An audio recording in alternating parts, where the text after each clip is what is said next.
सभी को मेरा नमस्कार साथियों, स्वागत है आपका अपने YouTube चैनल प्रवीण ढूंढवा में। इस वीडियो में साथियों हम जानकारी देने वाले हैं फॉर्म नंबर 6 चेकलिस्ट किस प्रकार से वेरीफाई की जाती है।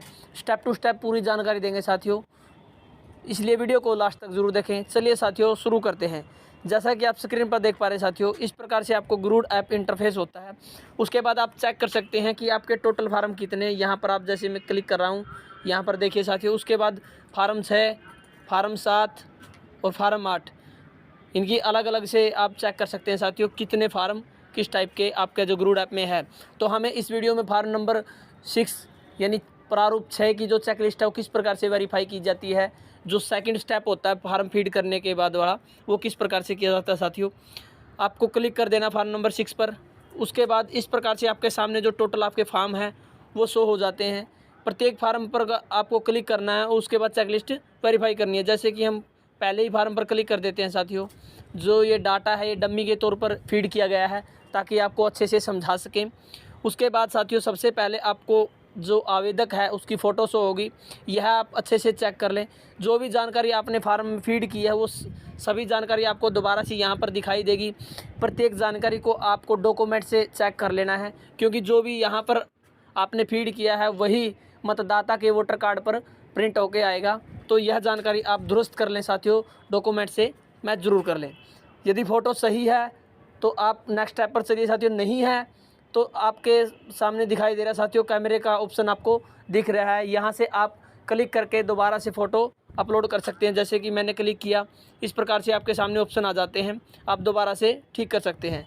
तो जो मैंने फ़ोटो लगाई वो सही से क्रॉप की गई है और फ़ोटो आप अच्छे से ही क्रॉप करके लगाएं।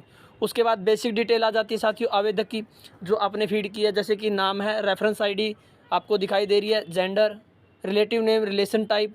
इस प्रकार से यदि कोई भी जानकारी गलत है, आपको लग रही है कि आपसे गलती हो गई है, तो आप देख पा रहे हैं साथियों पेंसिल का निशान, यहाँ पर क्लिक करके दोबारा से सभी जानकारी जो आपने फिल की थी वो ओपन हो जाती है।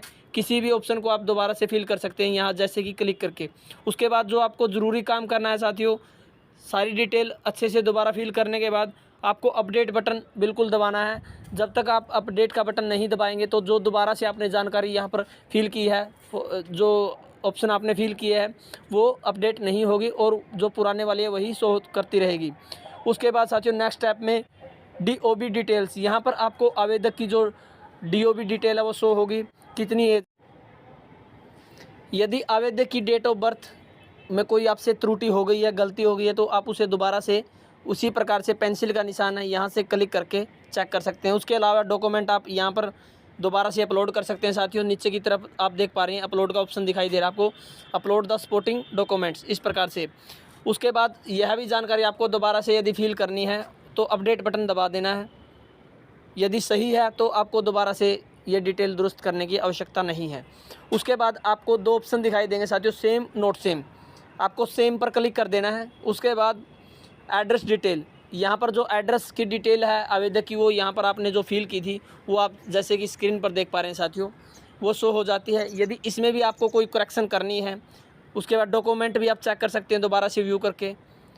यदि कोई आपको जानकारी दुरुस्त करनी है, अपडेट करनी है, गलती हो गई है, तो वैसे ही पेंसिल का निशान पे आप क्लिक करके दोबारा से किसी भी डिटेल को आप करेक्ट करके और अपडेट का जो बटन है वो अवश्य दबाएं साथियों। बार बार मैं आपको ये बता रहा हूँ, क्योंकि यदि जब तक आप अपडेट का बटन नहीं दबाएंगे तो जो आपका जो ऑप्शन आपने दोबारा से फिल किया है वो अपडेट नहीं होगा। इस प्रकार से साथियों आपको यहाँ पर भी सेम पर क्लिक कर देना है। इसके बाद साथियों ऑप्शन आ जाता है इन्फॉर्मेशन का, on field visit applicant is found. यहाँ पर आपको एप्लीकेंट के बारे में बताना है कि जब आप विजिट पे गए तो एप्लीकेंट आपको अवेलेबल मिला, एब्सेंट तो नहीं मिला, शिफ्टेड तो नहीं हो गया, डेड तो नहीं हो गया। इस प्रकार से साथियों जो भी ऑप्शन आपको विजिट के समय सही लग रहा है वो ऑप्शन आपको यहाँ पर सेलेक्ट कर लेना है। जैसे कि अवेलेबल है तो अवेलेबल पर क्लिक कर देना है। इस प्रकार से पहले से जो पहला ऑप्शन है वो सिलेक्ट है तो आपको यहाँ पर यही ऑप्शन सेलेक्ट रहने देना है। इसके बाद नेक्स्ट स्टेप में साथियों about details are correct and verified, ये ऑप्शन दिखाई दे रहा है आपको। यदि आपकी जो डिटेल है सही है सारी तो आपको इस पर क्लिक कर देना है। उसके बाद रिमार्क्स में क्या लिखना है साथियों, यह टिप्पणी आपको सबसे पहले बता दें इंग्लिश भाषा में लिखनी है, क्योंकि यदि आप यहाँ पर हिंदी में टाइप करते हैं तो नेक्स्ट स्टेप पर जब आपका फार्म चला जाता है तो वहाँ पर आपकी जो टिप्पणी है वो शो नहीं होती। और आपको पता ही है, आपकी टिप्पणी के आधार पर ही ERO के माध्यम से आपका फार्म है जो एक्सेप्ट या रिजेक्ट किया जाता है। आपको टाइप करना है, प्लीज़ एक्सेप्ट है तो एक्सेप्ट लिख दीजिए, यदि आप फार्म को रिजेक्ट करना चाहते हो reject. About detail are correct and verified by BLO on. उसके बाद जिस डेट को विजिट की जाती है BLO द्वारा वो डेट आपको यहाँ पर फिल कर देनी है। उसके बाद बूथ नंबर। नेक्स्ट स्टेप में आपको नीचे की तरफ सबमिट बटन दिखाई दे रही है, यहाँ पर आपको क्लिक कर देना है। इस प्रकार से आपको इंटरफेस होगा। Submit form, do you want to proceed with form submission, cancel और प्रोसीड। आपको प्रोसीड बटन पर क्लिक कर देना है। Form checklist is posted successfully, इस प्रकार से आपको मैसेज शो हो जाता है साथियों, और जो आपकी चेकलिस्ट है वो नेक्स्ट स्टेप पर चली जाती है। इस प्रकार से आप फार्म नंबर 6 की जो चेकलिस्ट है वेरीफाई कर सकते हैं। अच्छे से आप चेक करें साथियों, डिटेल को आप मैच कर रहे हैं डॉक्यूमेंट से। धन्यवाद साथियों वीडियो देखने के लिए। आपका दिन शुभ हो।